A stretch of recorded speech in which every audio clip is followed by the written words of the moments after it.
Mama se kungi betengo e kumoyi ingumada takana. Okyo sokinu kibangase.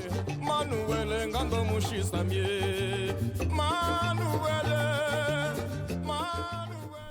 Hey everyone, I'm making this video just to give a little background on myself.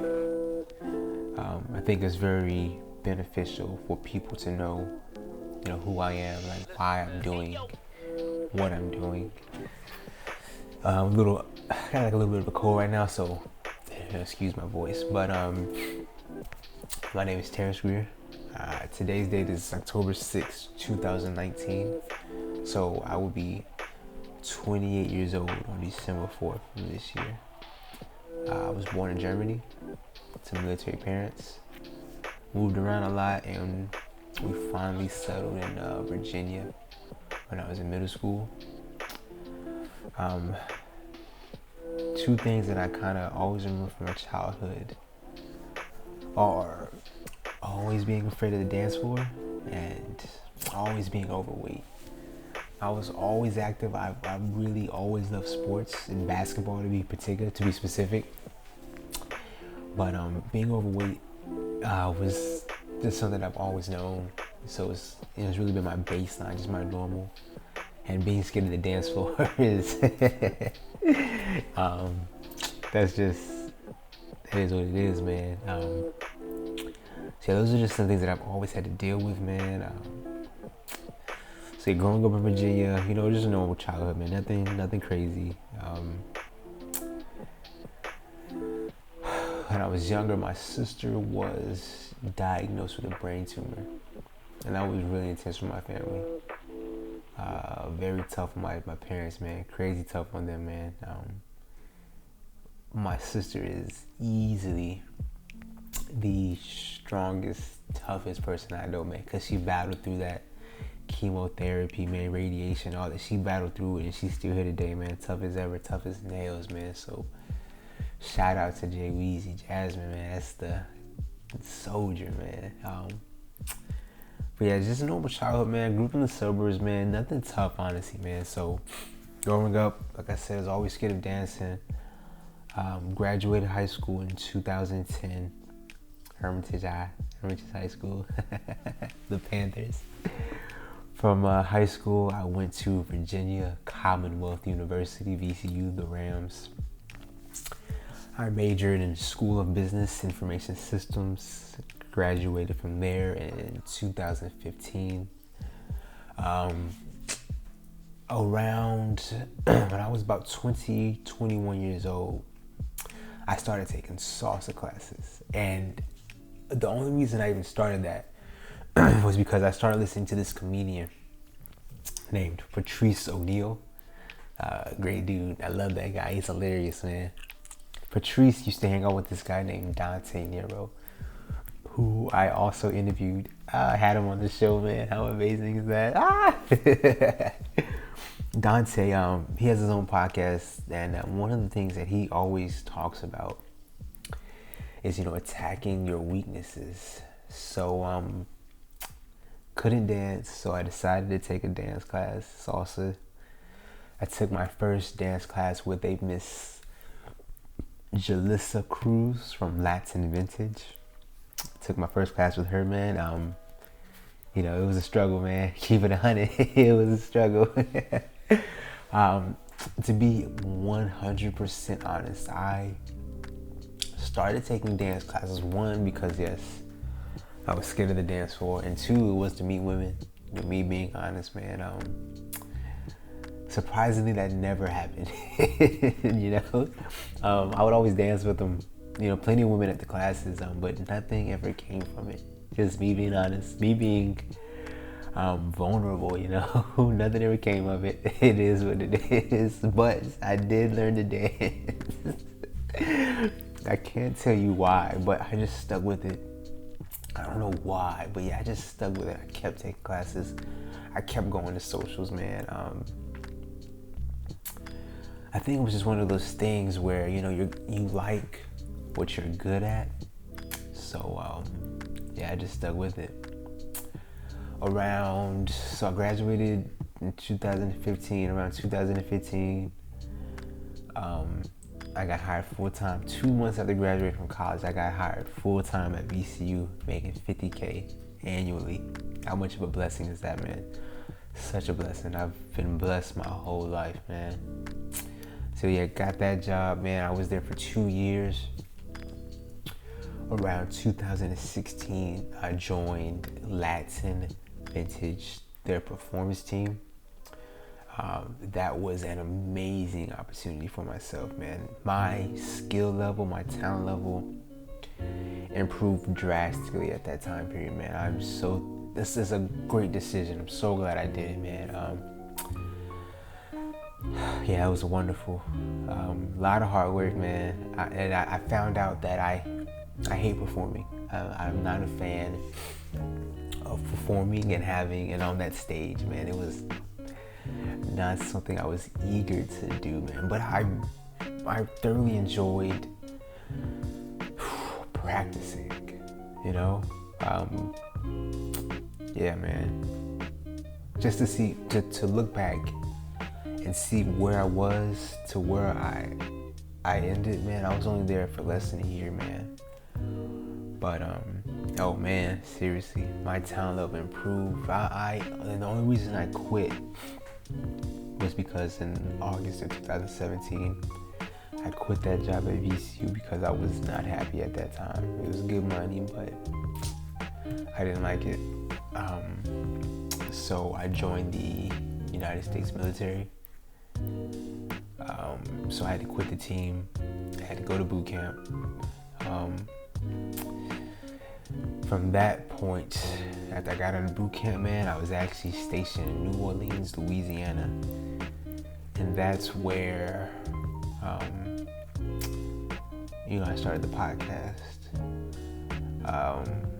To go back a little bit, I started with salsa.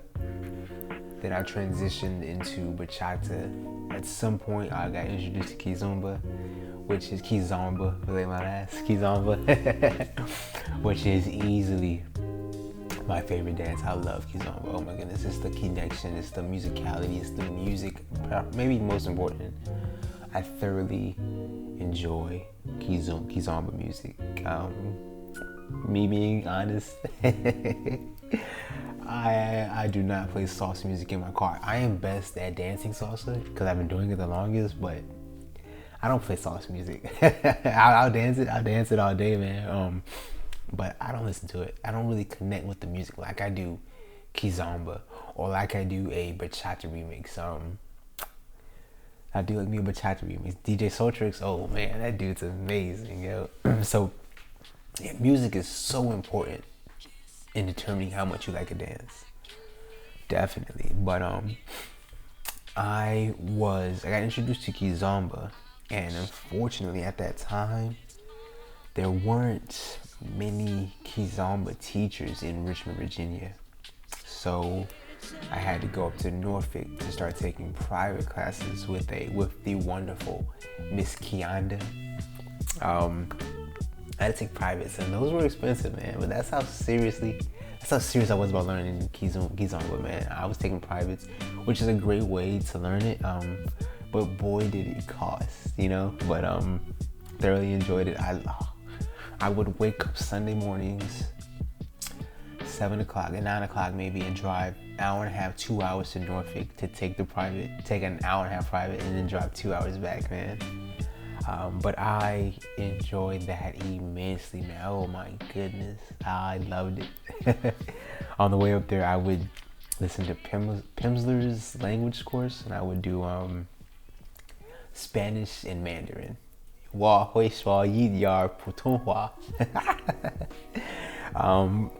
un poquito español, but yeah, I thoroughly enjoyed it, man. So yeah, going forward again, came to New Orleans. I was hoping that New Orleans had a bigger dance scene, but unfortunately New Orleans has a very small dance scene, just to be honest, man. There's a salsa scene, there's a kizomba scene, there's a little bit of a Brazilian zouk scene as well, man, but it's all very small, and I was hoping that, coming more southern, there would maybe be a bigger crowd, but unfortunately not really.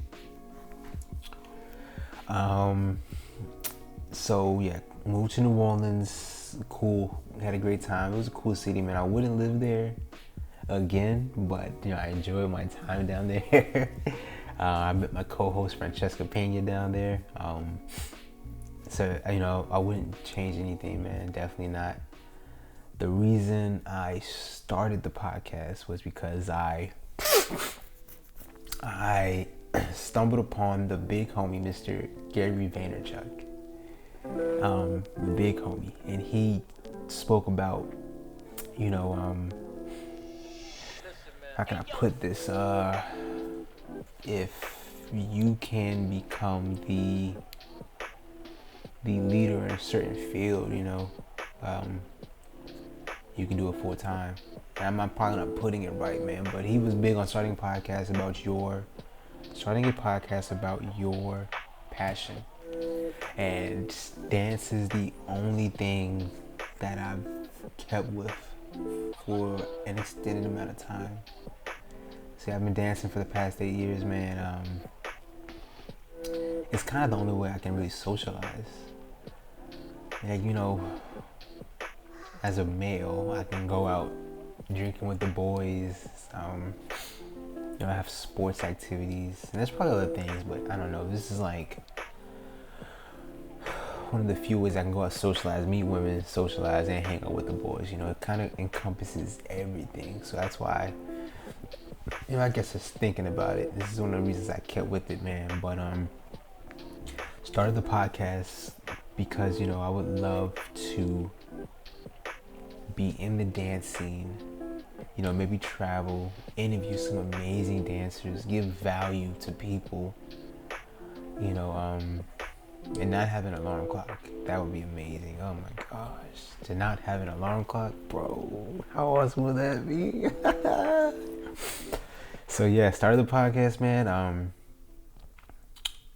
And my goal has been this whole time I want to give value to people. I'm still trying to figure that out.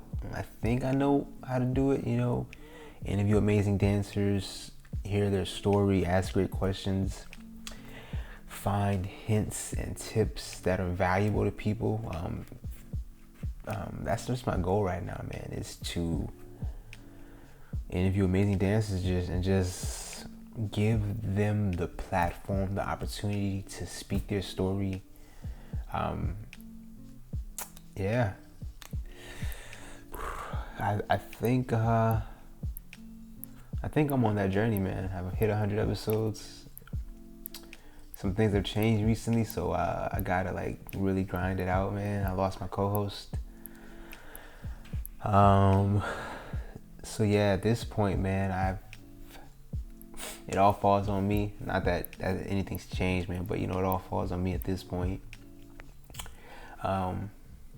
Yeah, I mean, I guess I'll wrap this up, man. I just wanted to, put that out there, man. Yeah.